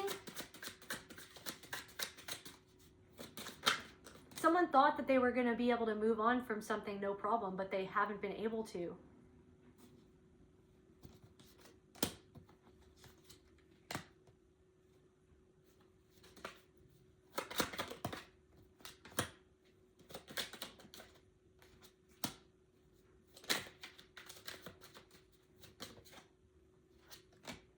They think the grass is greener where you stand. Yep. They think the grass is greener where you stand. Like, although you have a lot on your plate, you're making something look like you just don't care about the competition anymore, because you don't, because you're not even competing against yourself. You're just being yourself. That's all you can do. You're just working on yourself. You're just trying to be better than you were yesterday. not in a competitive way, just in a loving way, not in a, I'm going to whip myself to try to be something better so that I can prove to myself or to secretly to others that I am good enough. You're just like, I think I am good enough as I am right now because I can't be anything than what I am, but I can try to improve myself to move forward and maybe in one day improve and be better than I was in this moment, but I can only be in this moment. You're not even,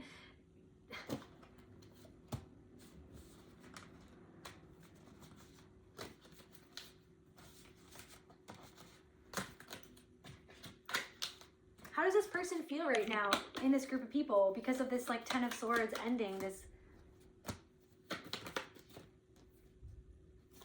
like repression, it's like someone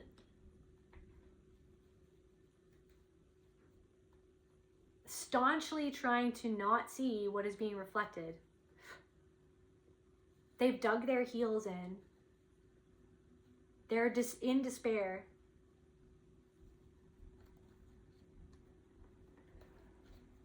Somebody pretends to care for them, but they're actually undermining them all the time. And then they're being like mind controlled by somebody who does that, who like performs like that they're caring, but then they undermine them the whole time through little digs and passive aggressive remarks.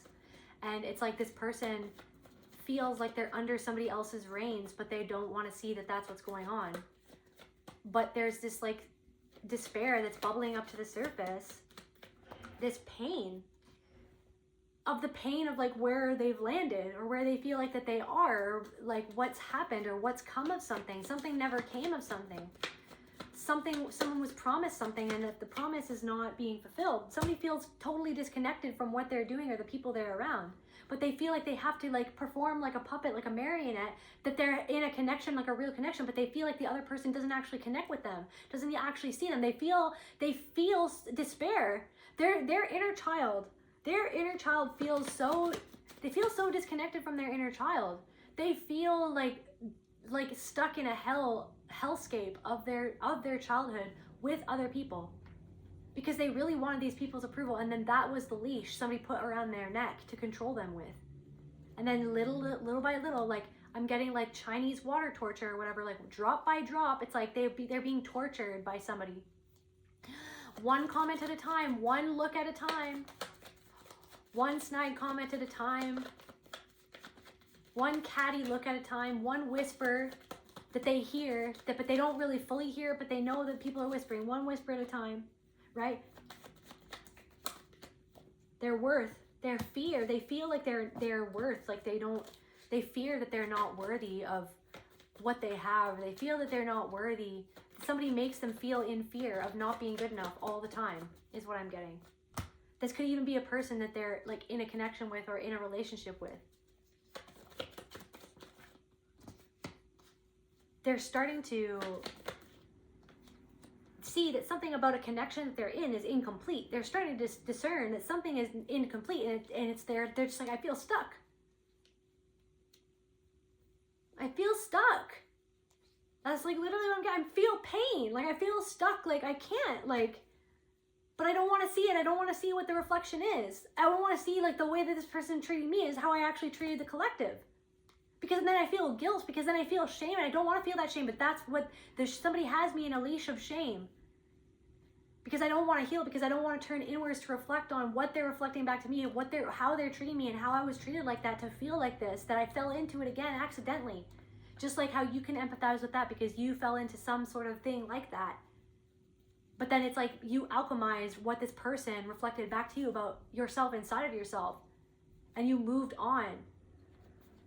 So someone is in a great deal of pain, in a connection with somebody that they feel disconnected from the person that's pretending to be connected to them.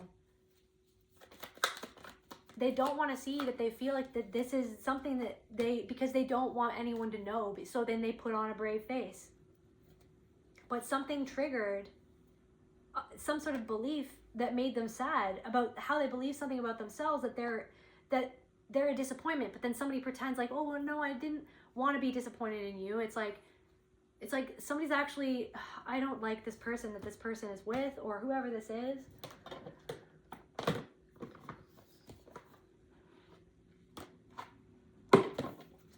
I get like anything about these people? Trickster. Yeah, so it's like a trickster is now surrounded by tricksters. This person who tried to trick you into believing something about yourself, now they're being tricked by someone who's controlling them through a deep inherent belief inside this person's self. They feel tricked by somebody, like they feel like they're with a stranger. They feel like they don't even really know someone. They feel that this person doesn't even really know them. Somebody could have a mustache. Somebody has like hockey hair. Somebody likes hockey. The shadow. Deep confrontation with their shadow of how they treated you. They're being treated that way by these people. Or the part that they repress, something about their shame, something about someone's shame. This person could have treated you like a stranger.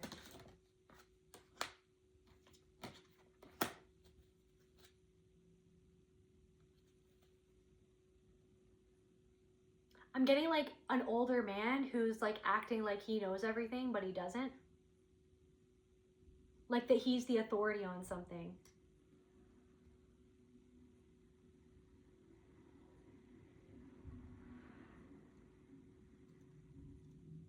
Or someone who's like, I'm just protecting you, or we're protected, or this is like, but it's like, no, like this person's not protecting you at all. This person is not guarding you at all. This person is actually, what's the word that I'm looking for? It's like, is a Trojan horse. This person is undermining this person.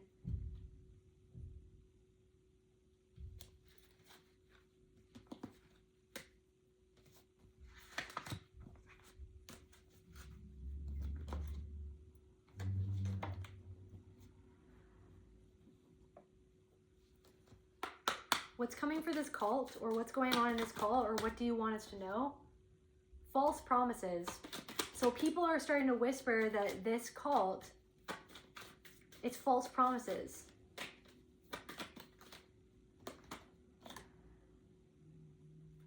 Voyage by sea. Love and wisdom.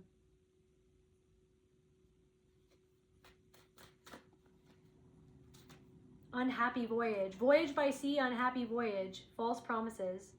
Someone was promised love and wisdom, and what they got was, someone was like, get on this boat, and now it's like,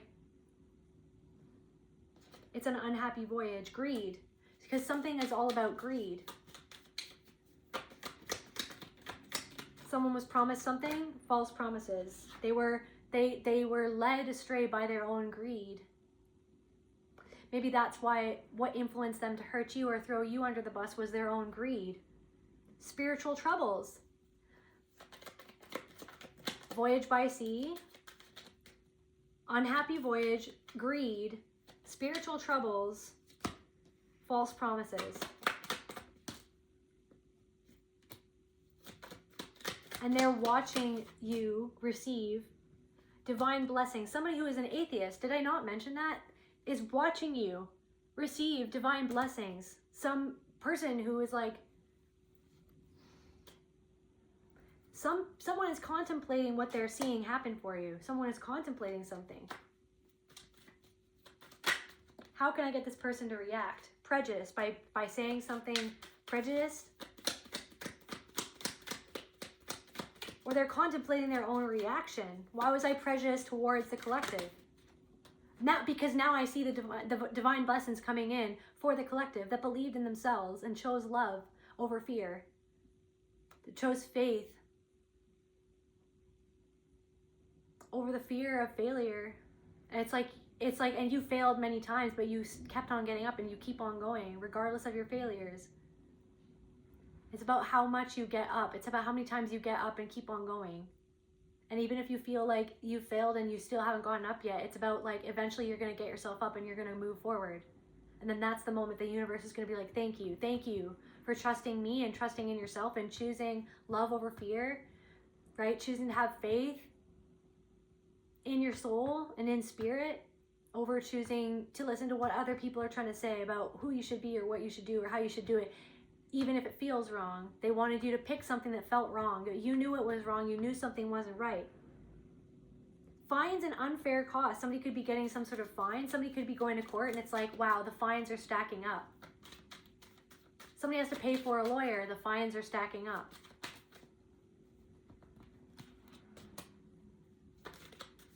They're even like, someone's like getting motivated by seeing you receive blessings, but it's like they're being motivated by trying to get revenge on you, to try to one-up you, in the hopes that you're gonna go back into the paradigm of feeling like you have to be worried about like, where is this person at and where am I at? Or like, they are looking down on me, this or that. You're just like, I'm not looking down on anyone.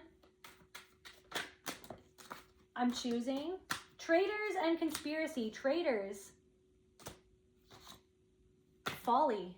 Traitors. Someone was a traitor. Someone is like, they're around traitors. And they're like, I'm a faithful or something, right? Like that frickin' show. You were really a faithful and then someone said that you were a traitor. Thank you, Spirit. Like in the frickin', they all sat around at a round table. There's something about a round table, okay? Something about Merlin. Delay. There could be people sitting around a table and they're experiencing a delay. They thought that you were a traitor. They cast you as the traitor because you weren't performing like that they were performing.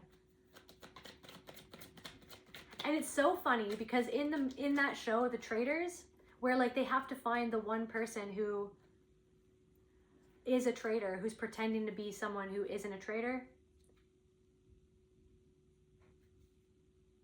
Those people who are the secret traitors are always the loudest ones that are always calling everyone out. They're always sort of swaying the narrative. It's super interesting to watch because it's like, it's literally all the dynamics that I talk about like happening in this show, right? So it's like they're all trying to sway people. They said that they said you were a traitor. They whispered about you, like how they whisper on that show. I don't trust this person. I don't trust that person. Like, wow, projection much? You're literally the one that's a traitor. So someone is literally realizing that they called you a traitor, that they voted you out, that they counted you out, that they foisted you out of their club or their cult or their group of non-friends.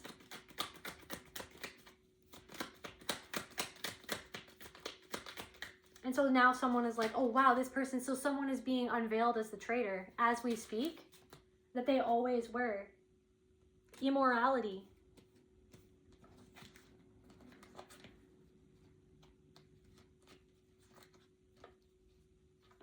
Somebody judged somebody for somebody could have judged somebody for like a disability that you have, or something that you needed, some sort of assistance with something, or some sort of understanding or compassion for. And then somebody judged you because you were standing up for something, or you were trying to just be like, somebody feels like you made them feel ashamed, but it's because they felt ashamed of the fact that they were callous towards you or another person because of their disability or the accommodation that they needed. Like there was something about you needed an accommodation or somebody else needed an accommodation, and then because you kind of asked, maybe you stuck your neck out for somebody or you asked for your own accommodation and they didn't want to accommodate you. And so then they had to paint you as the bad guy because they were actually really unkind and unaccommodating, which goes against, and then it made them feel, frick, I don't know, I could just go on and on. It's just like gross. Like I just feel gross. Yeah. Something about Elton John for, I don't know why.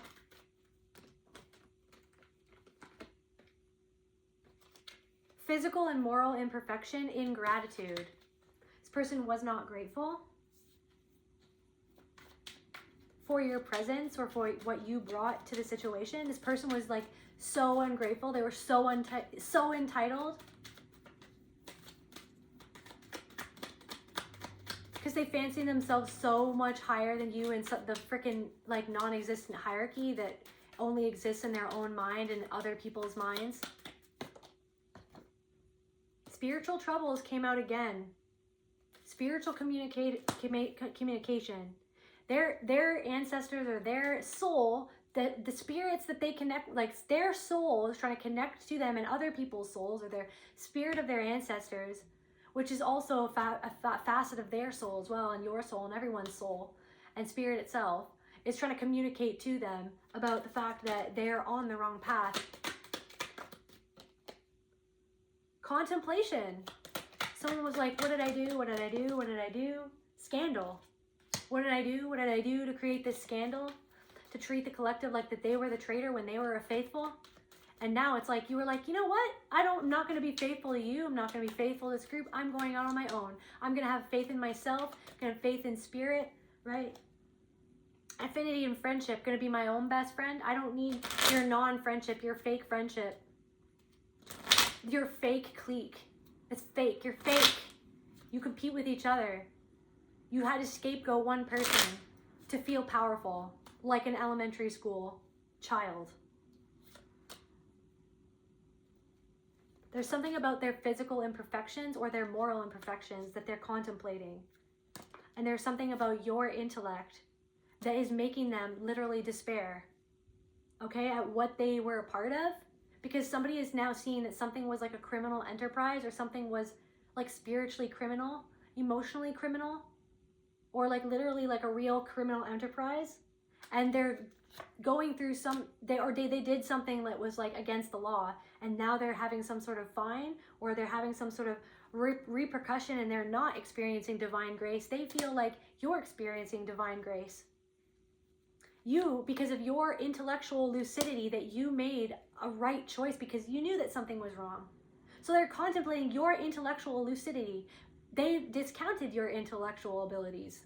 They said that you were not lucid, that you were not correct, that you were not seeing what you were seeing, or that you were interpreting something wrong, or that you were false, that you were pretending, or that you were making something up. They were projecting all the things that they did to you onto you, as if you were doing that to somebody else or to them, so that they could turn away from what they did to themselves and to you, and what they do to other people, and what they've done to other people, what they've done to their own child, because of their greed, of the power that they wanted to have over you. And they wanted to secure their place instead of being secure inside of themselves. The only place that you can actually have true security is within yourself and your soul and your connection to the fact that you are worthy, you are inherently worthy, you are spirit itself. Secure in that connection with yourself, the worthiness, right? Even though things fluctuate, things go up and down. Sometimes we can't control certain things, right? Sometimes we do have physical imperfections, or we are morally imperfect when we make a mistake, but then we fluctuate, we understand, we look inward, we make a little bit of a change. We enact a little bit of discipline to get us to where we want to go. But it's like you're learning how not to beat yourself up, how to actually love yourself for real, the way that this person couldn't love you, these people couldn't love you. So there's something about they're contemplating how you knew something that they swore up and down wasn't true, that they swore up and down that you were like, for some of them, they painted you as crazy. But now all of a sudden, it's like their behavior looks crazy, and other people are thinking their behavior looks crazy. You're having a new beginning. You no longer look crazy. You literally now really, truly are coming across as extremely intellectually lucid in your opinions and in the way that you're moving. Because you were right about something and they were wrong. They didn't see the traitor in their own life or the traitor in their own selves. They realized that they painted you with the wrong brush. Immorality, confirmation, criminal enterprise, when they were the one that was being the criminal all along. That was being criminally ignorant to something that was going on, that they were ignorant to. They're ignorant, somebody's ignorant to something that's going on in somebody's life, in their child's life. They're ignorant. But I feel like you can see what's going on to their child because you lived through something that that child's going through. But it's like the shame that this person feels inside makes them be in denial of what's happening, because if they actually understand what happened to their child or what is happening to their child, they're going to have to face that shame and that pain and that sadness and that grief, maybe at something that happened to them or something that they didn't stop. So it's like they didn't stop something happening to you. They see how it's the same thing. So it's like to face that shame, it's something to do with their childhood. It's something to do with what happened to them or what was done to them or what was allowed to happen or something, or what was never addressed, right? Somebody was in complete, total denial. Somebody is now contemplating where they used to be in denial. So something is dawning on somebody. Discernment. Something is dawning on somebody. They're truly seeing you. Perception of unity. They're starting to see you as a reflection of themselves for somebody making mistakes. They're starting to see that they made a mistake. They're starting to see that they weren't actually treating you how they say that they treated you or treat other people. They're starting to see that they made a mistake. They're starting to see a mistake that you made in a different light now. unhappy voyage. They're starting to see how unhappy it is being on this freaking boat with these people. Somebody's like making somebody walk the plank, and they're like, why are we making that person walk the plank?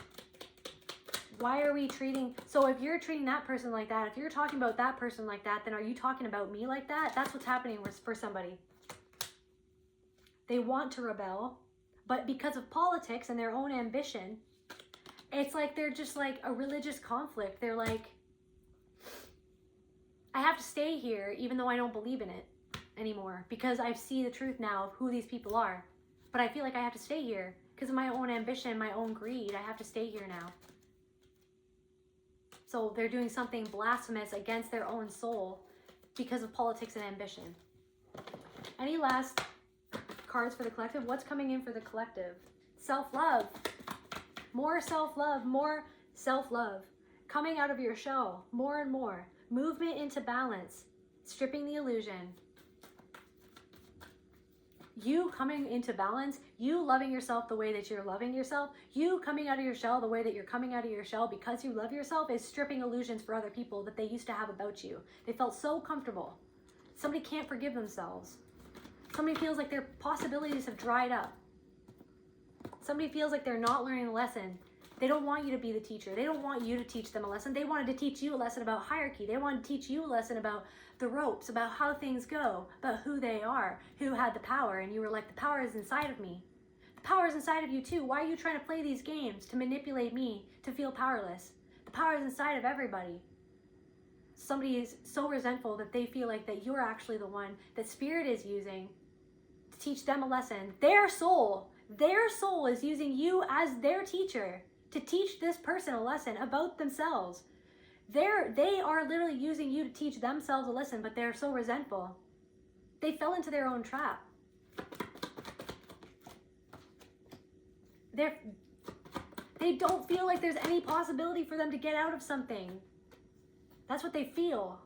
They feel it's like something is waking up inside of them and they're like, I don't know what's happening. Somebody is like using their sexuality somehow. It's like someone feels weird about it. But then like someone polices themselves to not feel weird about something that deep down inside they actually feel weird about.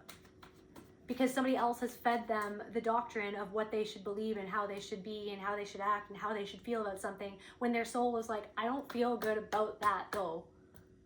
And so meanwhile, because you created a sacred space within yourself to feel that self-love, a new beginning is happening for you. And something that the way that you were perceiving something made you feel like something was a burden, but then that perception is going to change. And something about abundance is going to start flowing more into your life.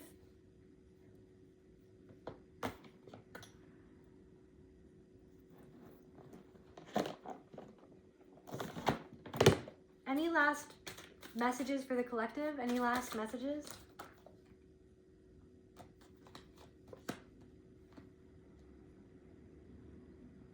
I'm getting that song by Elliott Smith. I'm already somebody's baby. She's a good to me. She's a sight to see. But I'm already somebody's baby. Shaman, Twilight, Nocturne, release. You're doing deep healing work inside of yourself to release something. You could be feeling like you're in the thick of that release right now. While someone is in the thick of it, something that they won't release. You're nurturing something inside of yourself to be able to release something. Okay? You're nurturing yourself. You're creating something for yourself. You're nurturing a creation, right? And through that creation, you're releasing something. Something to do with trees, something to do with druids, something to do with Celtic lineage, emergence. Your own inner druid is emerging, right? To heal this lack of self-love that was conditioned inside of you through this solitude, through your art, through your connection to another land or another continent, another culture, another religion that you're tapping into. A religion, you're tapping into, I don't know, you're tapping into a book, or you're tapping into a teaching, you're tapping into something, but it's allowing you to tap into something deeper inside of yourself. It's a reflection of a part of you that you're actually tapping into. And even if the celebration hasn't come in yet, once you become harmonious, something that you're dreaming about. The angels are helping you bring something that you dream about, maybe somewhere where you want to travel. Just keep an eye out, right? Keep an eye out for the signs. The sign of the times. Keep an eye out.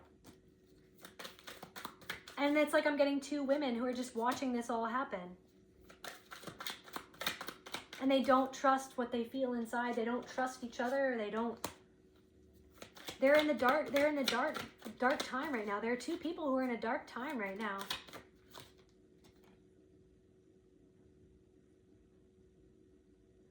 They're watching you befriend the parts of you that you used to shun or that they shun. They're watching you befriend yourself, and they're watching you having trust and faith in something, in seeds that you are planting and where the direction that you're going. They see that you're going in a certain direction, and these seeds that have been planted are going to be growing.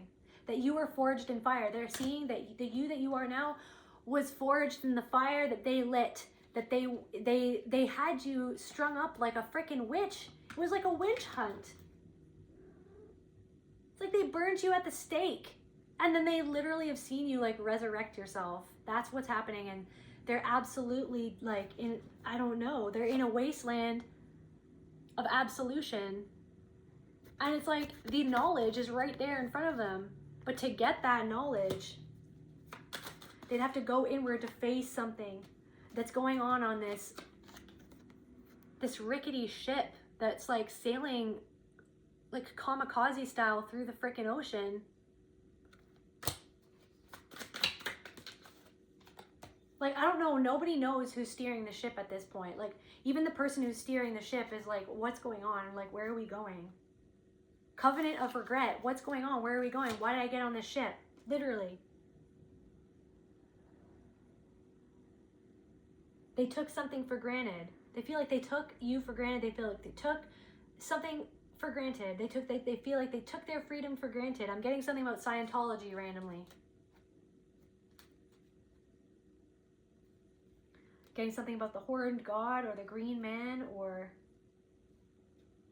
tumultuous waters, tumultuous emotions.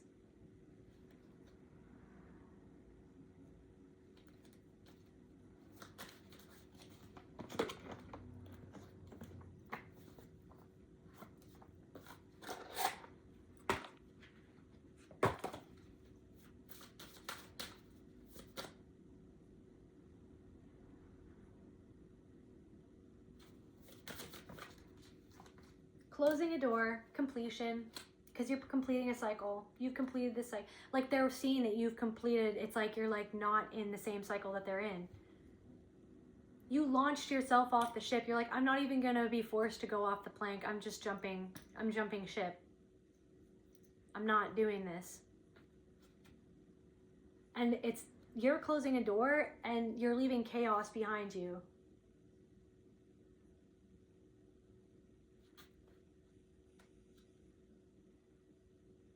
They don't even know where they're going. Drifter in reverse.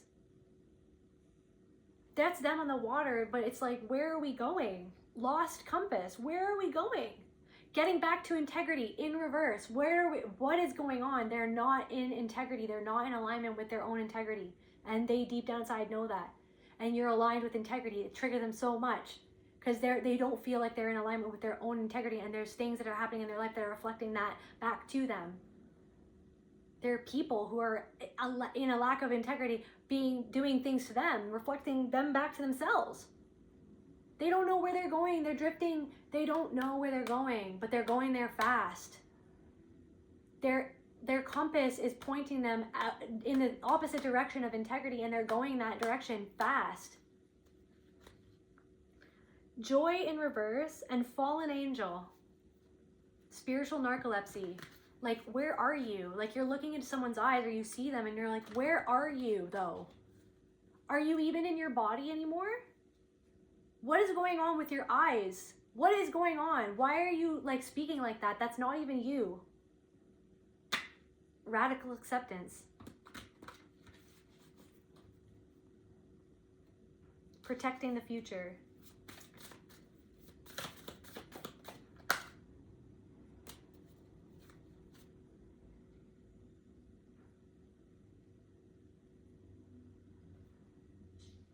You are like, it's like they're watching you change something in your life, and it's like a herald of change for them of what they need to change. But it's up to them if they're going to change or not. There's that ego sublimation, the vanishing mirror. Where did they go? They're gone. They launched themselves off the ship. They've gone into the depths of their soul, where the version of you that you were comfortable seeing to project onto is no longer there. You're no longer there to mirror back to this person what they want to be mirrored, which entails you performing a part that you're not performing anymore. Because you're no longer afraid to break out of the performance role that was cast onto you by your abusers. Literally, again, the horseman, the herald of change, the headless horseman. Where is my mind? Who is leading the ship? What's going on? Is the headless horseman leading the ship? Does the headless horseman even see where he's going? I don't think he does. I think he's based purely on reaction. He wants to take off other people's heads to collect them. That's who's leading the ship. What's that? Yeah. And just, I keep on getting new beginnings for you. Any last cards about these new beginnings coming for the collective, and then we'll sign off. There's you, orca whale, chilling with the orca whales. You're like, I'm launching myself off the ship. I'm going to chill with the orca whales. Thank you very much. To dare to do things differently, to sing your own wild song, manifest your travel dreams. Somebody's going somewhere. You're going somewhere. I don't know when and I don't know how, but you're going somewhere that you're meant to go. Because you deserve it, I'm getting for somebody. Manifest your travel dreams, attempt the great journey with confidence. So it's your confidence. So these people are like the opposite of confident. They're very insecure. It's like you have this self-confidence that only comes from that inner work that you've done to dismantle those beliefs that made you feel insecure because of the way that you were made to feel insecure by people who should have protected you and loved you and mirrored back unconditional love and insecurity. So you're swimming with the orca whales, and you're going to be experiencing loyalty because you're loyal to yourself and what feels right for you. And what doesn't feel right, you're not doing what doesn't feel right. Friends and family are your treasures. You're treasuring your chosen family, your chosen friends, who choose you as much as they choose them, like who choose you as much as they choose themselves. They choose themselves, right? And you. Do you know what I mean? They put themselves first so that they can put you on a list, a priority list. You know what I mean? They have to take care of themselves. People who take care of themselves and you, because they take care of themselves.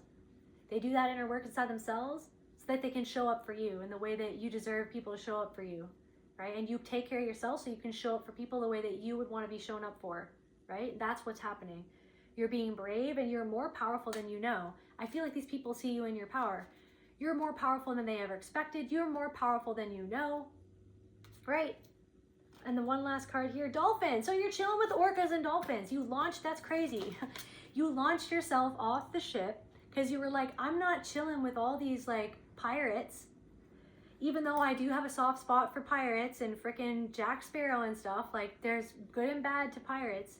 But it's almost like, I don't know, being led by a headless horseman who doesn't even know where he's sailing to. It's like he thinks he has freedom, but he's a headless horseman going nowhere. I'm getting Mad World. Familiar faces, worn out places, getting bright and early for the daily races, going nowhere. Hang my head, I wanna. Drown my sorrow, no tomorrow. Hello teacher, tell me, what's my lesson? Look right through me.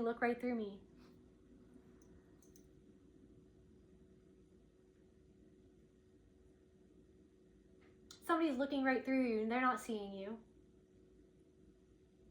Hello teacher, their own soul is their own teacher. You're not even, you're there through being yourself and loving yourself. Is their soul is using you to teach them a lesson about themselves. It's their soul coming through you because you are one another. That love inside of you is being reflected back to them of where they don't love themselves. Hello teacher, tell me, where's my lesson? Look right through me. They're looking right through themselves. They're not seeing themselves.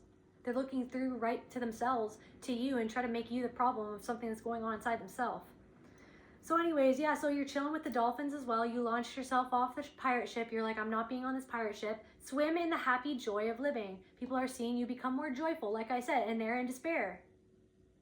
They could become joyful. They just haven't gotten there yet. Or somebody is in despair because of something.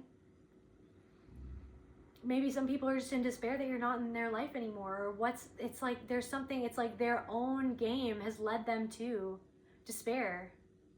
Don't hate the player, hate the game, or hate the rules. Like, why am I following these rules? These rules didn't get me anywhere. Why are these rules hurting me? But then I see that the collective is not following the rules that I said that they should follow. Why did somebody give me these rules to control me? That's somebody's realizing. So a headless horseman wanted to control me, to tell me to go somewhere where it doesn't even know where it's going because it has no head. So swim in the happy joy of living with the dolphins. Inhale confidence and exhale fear. You're inhaling confidence and you're exhaling fear. It's like you're choosing love over fear. You see the fear. You see your own inner demons. You're there. You have tea with them and you're like, you know what? I know you're afraid, but I'm going to have trust in myself because what else am I going to do? I'm going to live my life. I'm going to try. I'm going to believe in myself. No one else is going to believe in me till I believe in myself. So I'm going to believe in myself first. Regardless of anybody, and these people never believed in you, now all of a sudden they're seeing that they should have probably believed in you. Some people are like, I wish that I believed in them. I wish that I didn't discount them. I wish that I believed in them. Back when I had the opportunity to show that I could have showed up for them. Right, Luna? Dive into your wisdom. Go with the flow. You're learning how to go with the flow. You launched yourself off the boat. You don't have to go on the boat like going nowhere. A rickety old boat. You're like, I'm just going to like be one with the ocean. I'm going to go hang out with the orcas and the dolphins. I'm going to swim deep. I'm going to be myself. I'm going to learn how to be my wild, true version of myself and my soul and go with the flow. That's where I feel called to end this message. I love you guys and I'll see you at the next video.